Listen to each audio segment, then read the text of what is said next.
Entonces, para empezar, vamos a empezar con el tema de producción y multiplicación, que es muy importante porque, primero, esto que venimos viendo, ver cuáles plantas necesitan volver a producirlas a través de las semillas y cuáles se multiplican por sí solas, ¿sí? Esto tiene dos nombres, es producción sexual y reproducción asexual. Reproducción sexual y reproducción asexual. Cuando es sexual es porque es por semilla, siempre. Se juntan los gametos, necesitamos una planta hembra, una planta macho, necesitamos la fecundación de los gametos y necesitamos la polinización que hacen todos los insectos, ¿sí? Que se lleven el polen de una planta a otra, bueno, todo ese funcionamiento que es fundamental en las plantas forman la reproducción sexual. La reproducción sexual se da cuando la planta hace todo su ciclo, crece vegetativamente, larga la flor, larga la semilla, ¿sí? Y esa semilla es la que vamos a utilizar para hacer la resiembra. Entonces, cuando hay reproducción sexual, podemos decir que hay siembra directa, que se siembra directamente en el suelo, o podemos hacer siembra de almácigos. Cuando hablamos de reproducción asexual o multiplicación, que es lo mismo, es porque hay división de una parte de la planta y a través de esa división de una planta madre logramos una planta hija, ¿sí? Una nueva planta. Pero siempre hay una planta madre a la que le sacamos un pedazo, que ahora vamos a ver las diferentes técnicas para sacarle un pedazo, y formamos una nueva planta a través de ella. Ahí no hay fecundación, ahí no hay semillas. Bueno, y acá ya les puse, se puede hacer por división de matas, por injerto, por estolones, acodos, bulbosas o esquejes. Las semillas producen individuos, ¿sí? Acá ya les puse, es lo que hablábamos recién, cuando hay reproducción sexual, la descendencia o la próxima planta que van a hacer no es idéntica a los padres. ¿Por qué? Porque hay un padre y una madre. Pasa lo mismo que con los humanos, ¿sí? Mi hijo no es igual a mí 100%, porque está el padre en el medio también. Entonces, se juntaron las gametas y el nene es diferente. Tiene la nariz de la madre y las orejas del padre. Con las plantas pasa lo mismo, ¿sí? Si hay reproducción sexual, la planta no sale idéntica a la planta madre. Recombina la información genética de las plantas y nace una planta nueva. Se origina una descendencia que tiene características nuevas y bueno, y esto es bueno porque, por ejemplo, favorece a la variabilidad genética de todas las especies, por eso hay tanta diversidad, y también porque si la planta madre que generó la semilla, que fue fecundada con la planta macho, nace una planta que ya está adaptada al lugar, ¿sí? Si yo traigo una planta desde un trópico, la traigo acá a Neuquén, la planta crece y se adapta, las semillas que va a dar van a estar adaptadas a la zona donde nació, ¿sí? Entonces eso es bueno también.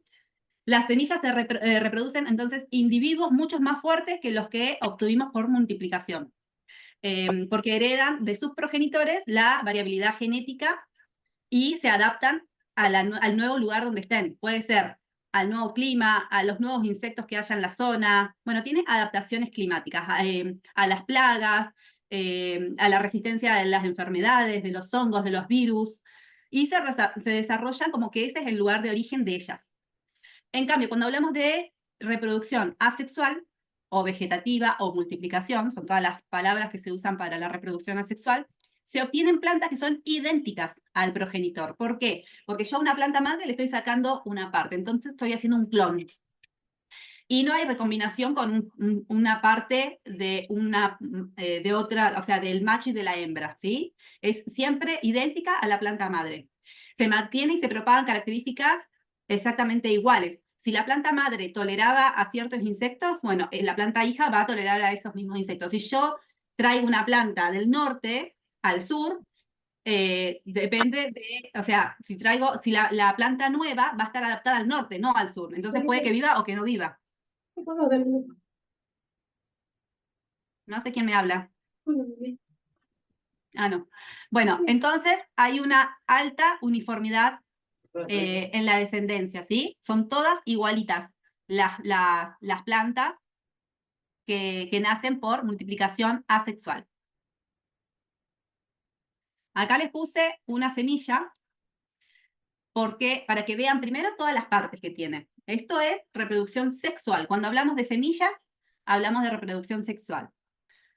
Toda la semilla incide en la germinación. Una vez que el embrión, o sea que la semilla, alcanzó su capacidad de germinar, es esencial para la supervivencia de la especie nueva. Entonces necesitamos que las semillas germinen porque la semilla es la que va a dar una nueva planta diferente a todas, porque cada planta, o sea, cada humano somos diferentes unos a los otros. ¿Por qué? Porque nacemos de dos padres. Con las semillas pasa lo mismo. Ninguna planta que nace por semilla va a ser igual a la anterior. Y ahí se crea la diversidad de plantas. En cuanto a la semilla, necesita tener ciertos requisitos para poder lograr la germinación. Por ejemplo, la humedad.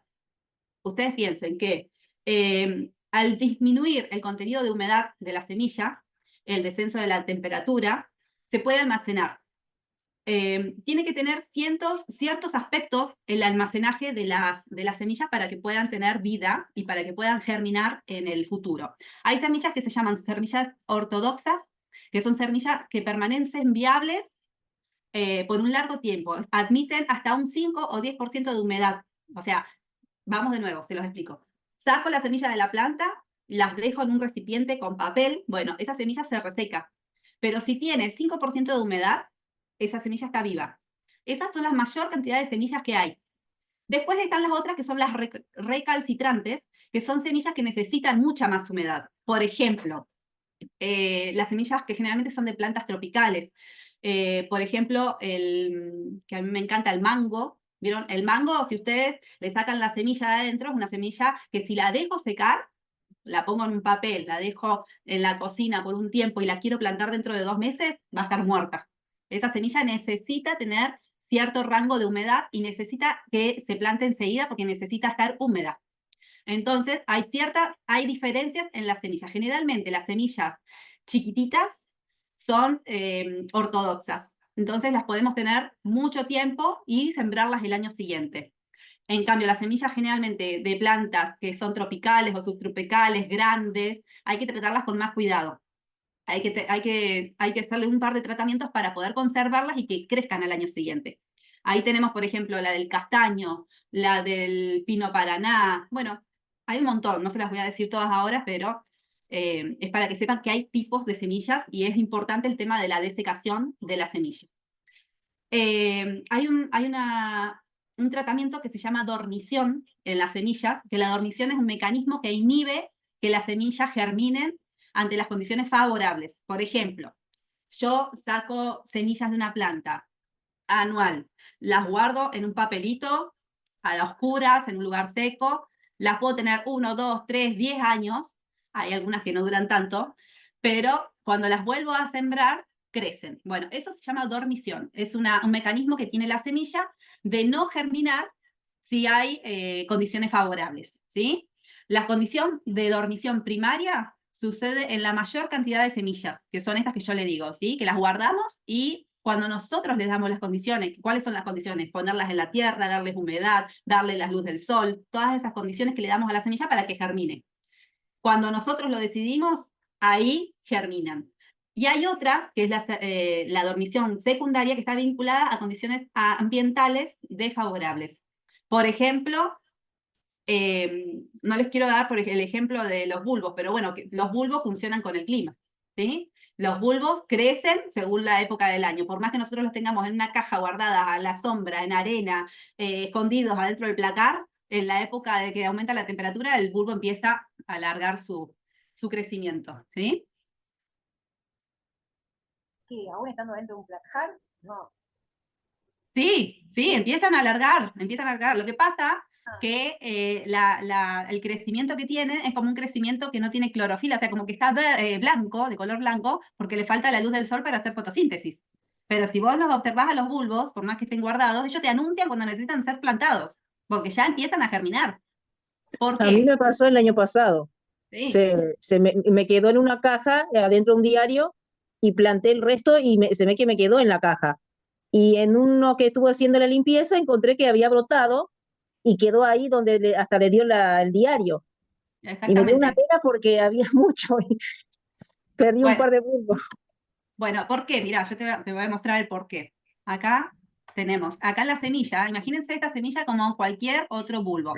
Si vos te fijas el cotiledón, donde dice Sí, cotiledón, sí, sí. es lo que mantiene, lo que alimenta a la semilla. Con el bulbo pasa lo mismo. Acuérdense que los bulbos están con todos los nutrientes, tienen todo el almacenamiento de nutrientes en el bulbo. Entonces, si el bulbo está guardado, está vivo. Por más de que esté encerrado dentro del papel, guardado como la señora lo guardó. Entonces, en la época donde empiezan a aparecer los climas más cálidos, donde empieza a hacer su época favorable, y bueno, el bulbo va a empezar a comerse todo lo que tiene en la semilla y va a crecer, porque tiene de dónde sacar resto, no necesita de los nutrientes de la tierra. ¿Sí? Claro.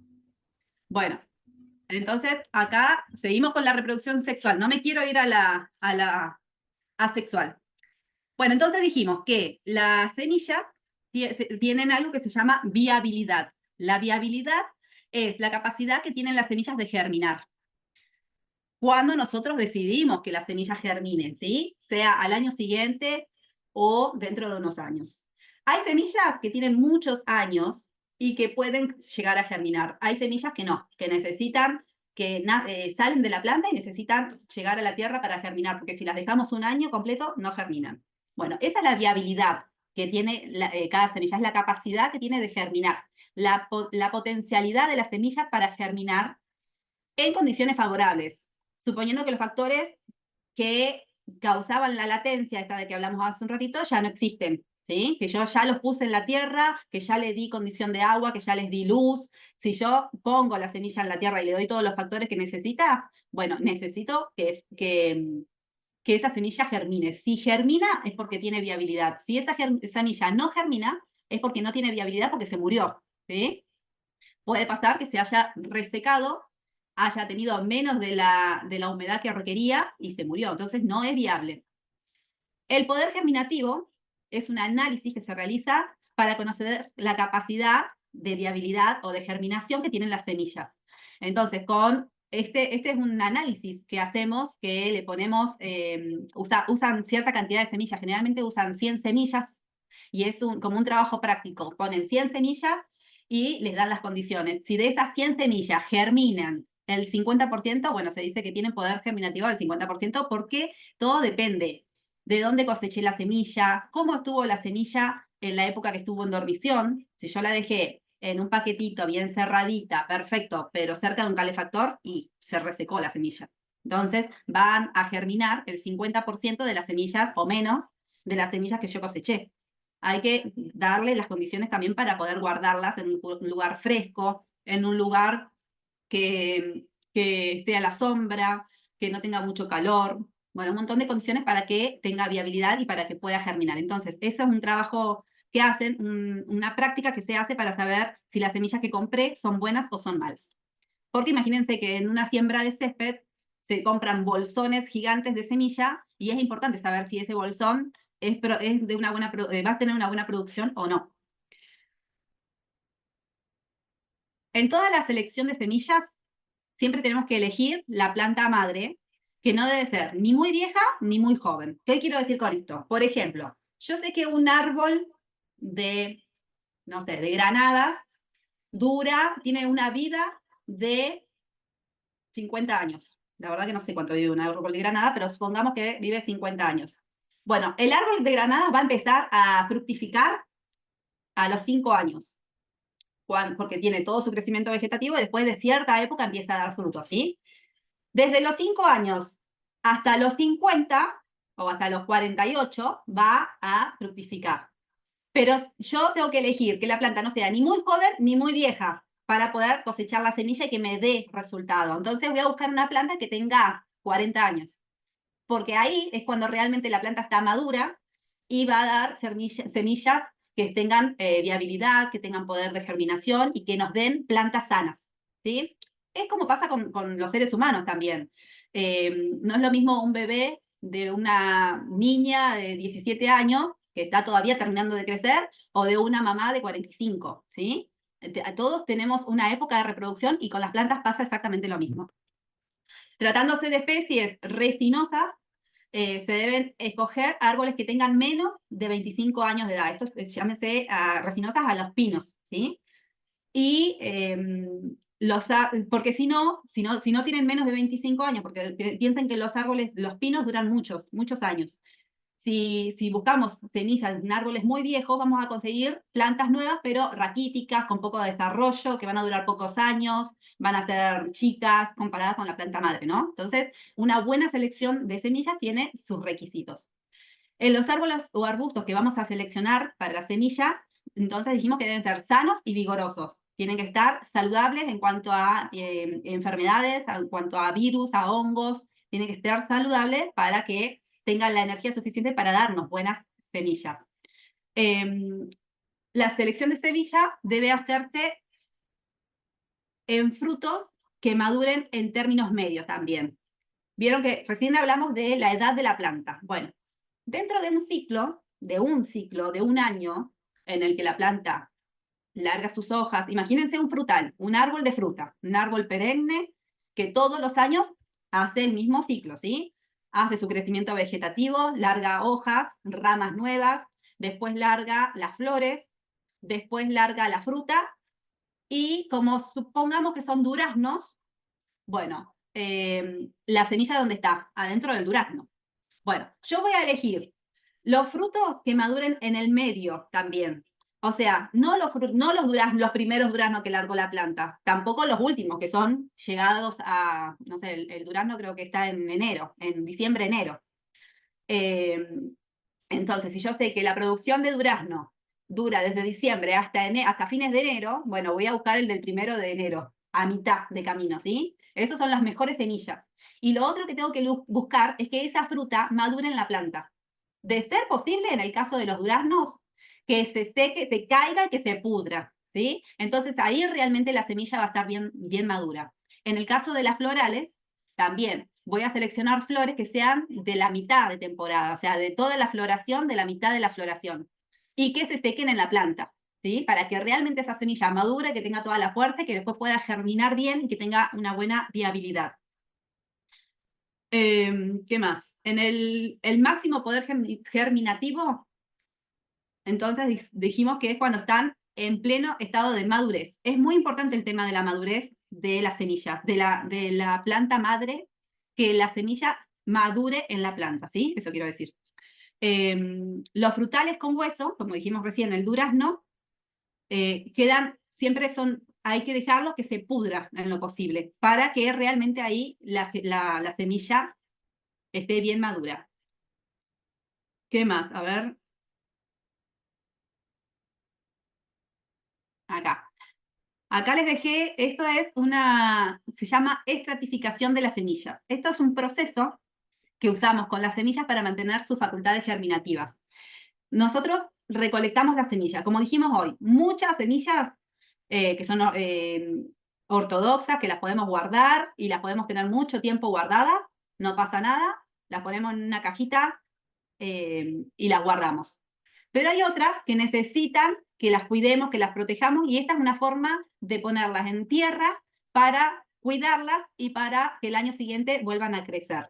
La estratificación de semillas es un sistema para mantener las facultades germinativas en la época entre que las recolecciono, las junto, las recolecciono y las siembro.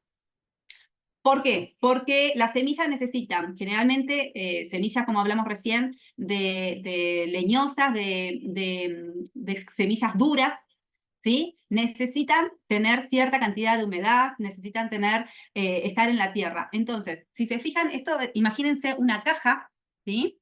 Donde yo le voy a ir poniendo capas. Acá tenemos una capa de semillas, que es la capa gris, una capa de tierra, de sustrato húmedo, ¿sí? Entonces, imagínense la caja, ¿no? Entonces empieza desde abajo, tierra, una capita de semilla, tierra, una capita de semilla, tierra, así sucesivamente hasta completar la caja. Y abajo, ven que tiene como un drenaje. ¿Por qué? Porque esta caja la tengo que guardar enterrada en un lugar, en la tierra, en el patio. Entonces, ¿por qué se le pone esas patitas abajo, que pueden ser 2 pedacitos de madera o piedras? Porque si llueve, el agua debe drenar, no se debe encharcar, ¿sí? ¿Esto qué le va a dar a las semillas que estén ahí? Primero, que queden con humedad, que queden con todas las condiciones que necesitan, climáticas, pero que a la hora de que necesiten germinar, y bueno, van a empezar a germinar en estas condiciones si yo no las saco del lugar, ¿no? Entonces van a tener su poder germinativo, yo me voy a dar cuenta y bueno, las voy a tener que poner en su lugar definitivo. Entonces las entierro y a la hora de que la quiera plantar el año que viene, las saco de la caja y las ponemos en su lugar definitivo. En el caso de los frutos de carozo, las semillas pueden conservarse sin estratificar. Y en el caso, no sé, las nueces, por ejemplo, los nogales necesitan estratificación, ¿sí? Y esto también se usa mucho para cuando hago estacas, pero eso lo vemos después. Las especies exóticas que traemos desde otro lugar, desde un lugar de clima más cálido, bueno, si yo las traigo, es necesario ponerlas en la caja de estratificación, porque imagínense que son semillas que vienen de un lugar cálido, con humedad, con todo, y generalmente llegan acá en un estado de sequedad terrible. Entonces, si yo quiero que esa semilla germine el año siguiente, bueno, las coloco en estas condiciones, las dejo pasar en la época favorable y al año siguiente van a brotar. Y otra cosa fundamental es que las semillas deben humedecerse antes de sembrarlas, ¿sí? Para que puedan estar turgentes, para que puedan tener buena hidratación. Y generalmente las semillas no deben estar, o sea, la temperatura adecuada entre, en la naturaleza, en las especies de las partes de los lugares tropicales, entre 15 y 18 grados, en la época desfavorable, pueden estar. Entonces, la idea es que acá mantengan esa temperatura, más allá de que, obviamente, si la traemos a Neuquén va a estar en temperaturas más bajas, pero la idea es alargar su vida, que se mantengan bien. Con respecto a la siembra, acá. Cuando llega la época de plantarlas, podemos elegir en qué momento, en qué lugar podemos plantarlas. Pueden ser siembra de almácigos, siembra directa, al voleo, en surco, a golpe. La siembra de almácigos se usa cuando la semilla es muy chica o es de mala calidad, como hablamos hace un rato, porque ya le hice la práctica y me dio que es de mala calidad, entonces conviene que haga almácigo para saber cuál plantín va a salir y cuál no, ya que no sabemos cuántas plantas van a germinar. Y la siembra directa se hace cuando la planta va directamente a la tierra, ¿sí? O, por ejemplo, si yo sé, vieron que vienen los pallets que vienen con, son como si fueran vasitos, pero chiquititos, que viene el pallet que viene como 40, 50 agujeritos y los llenamos con semillas y nos salen toda esa planta. Bueno, la siembra directa se hace en contenedores más grandes, entonces directamente la planta crece ahí, en raíz ahí y después la pasamos a la tierra. Si hacemos siembra directa en la tierra, podemos decir que es al voleo, en surco o a golpe. Cuando hablamos de siembra al voleo, se utilizan semillas muy chiquititas, muy pequeñas. En 1 kilo a veces entran entre 1.500.000, 2 millones de semillas, porque son minúsculas. En este caso, se distribuyen las semillas en forma de lluvia y se cubre muy superficialmente con una capa de tierra, de sustrato. Cuando hablamos de siembra en el surco, también hablamos de siembra en la tierra directa, no en contenedores. Las semillas se distribuyen en el surco dejando o sea, siguiendo el surco. También acá se utilizan semillas pequeñas, pero acá lo que tenemos que hacer es después ir raleando, ¿sí? Entonces vamos raleando y vamos sacando, porque si no la producción es muy, muy grande y después no crecen bien. Y cuando hay semillas al golpe, se utilizan semillas más grandes, que yo hago el agujero y pongo una semilla, ¿sí? Voy poniendo en el surco. Con la técnica de la siembra de almácigos, se deben trasplantar las plantas cuando hacemos almácigos o los ponemos en contenedores grandes, pero bueno, la planta ya creció. Las plantas se deben plantar a la tierra definitiva, al lugar definitivo donde va a estar, cuando tiene un par de hojas verdaderas. ¿Qué quiere decir esto? Fíjense, acá yo le puse 2 dibujos. En la foto de la derecha tienen una monocotiledonia y un dicotiledón. La monocotiledonia es la que tiene una sola hojita, porque esta es una clasificación botánica de diferentes tipos de plantas, pero son esas 2 nada más para que conozcan. Ustedes van a ver que hay plantas que crecen así, en una sola hoja, y hay plantas que siempre, cuando están brotando, germinando, nacen 2 hojitas redonditas. Bueno, esa es la dicotiledonia. En la foto que tienen a la izquierda se ven los 2 cotiledones, que siempre son redondos, enteros, como están en el centro, y las 2 hojitas que tienen más diferentes son las hojas verdaderas. Eso puede ser, me arriesgo, no sé, podría ser un tomate. Pero ven que las 2 hojas que nacen siempre primero es de la germinación, es lo que viene adentro de la semilla, y después le empiezan a crecer las hojas verdaderas. Cuando ustedes ven que las 2 hojas verdaderas, que son diferentes al cotiledón, ya crecieron, ahí se puede realizar el trasplante al lugar definitivo, ¿sí? Esto es para todas las todas las especies, plantas, profe. en todas las plantas, sí. Todas las plantas de fácil reproducción, tanto al aire libre como abajo de una cubierta, como en contenedores, pero siempre pasa esto, este proceso de que primero nacen los cotiledones y después nacen las hojas verdaderas. En este proceso hay que tratar, cuando nosotros sembramos la semilla, hay que tratar de ponerle una capita como de arena o de tierra bien con buena cantidad de humus para que al germinar no le cueste tanto romper, porque si tenemos una capa de arcilla, le va a costar más salir. Entonces hay que buscar, después vamos a hablar de eso, de la tierra, de los contenedores. Y con respecto a la profundidad en la que tienen que estar plantadas las semillas, siempre debe ser, imagínense, depende del tamaño de la semilla, es el tamaño que va a ir arriba de la semilla en cuanto a la tierra, ¿sí? Es lo mismo que hablamos con los bulbos, ¿se acuerdan que dijimos que si el bulbo era grande, la tierra que iba a ir arriba del bulbo era del mismo tamaño, o sea, del mismo espesor que el bulbo? Bueno, con las semillas pasa lo mismo, si la semilla es diminuta, con que les polvoreemos una capa superficial, así como para taparla y cuidarla de que los pájaros no se la coman, es suficiente. Si la semilla ya es más grande, bueno, podemos hacer un pocito y enterrarla con más profundidad. Por ejemplo, el césped. El césped necesita apenas una capa muy superficial, Claro. porque es una semilla chiquitita. Nosotros acá lo que hacemos es, hacemos una mezcla, que le ponemos sustrato, le ponemos lombricompuesto y le ponemos acerrín, para que quede más liviano. Que de hecho le ponemos el 50% de acerrín para que quede bien liviano y que sea una capa, porque el acerrín, ¿qué hace? Va a absorber la humedad, le va a dar humedad a la semilla y nos protege la siembra. Pero tenemos que tener cuidado de dónde viene el acerrín, porque el acerrín muchas veces es acerrín de maderas de maderas de enchapados o maderas que tienen plástico. Bueno, nos tenemos que asegurar que quien nos done, generalmente el acerrín no lo cobran, nos dé el acerrín, nos diga que es de madera limpia, que no está tratada, ¿sí? Ese es un detalle a tener en cuenta a la hora de si van a usar el acerrín. Que eso yo se lo tiro, pero como es un tip nuestro, digamos.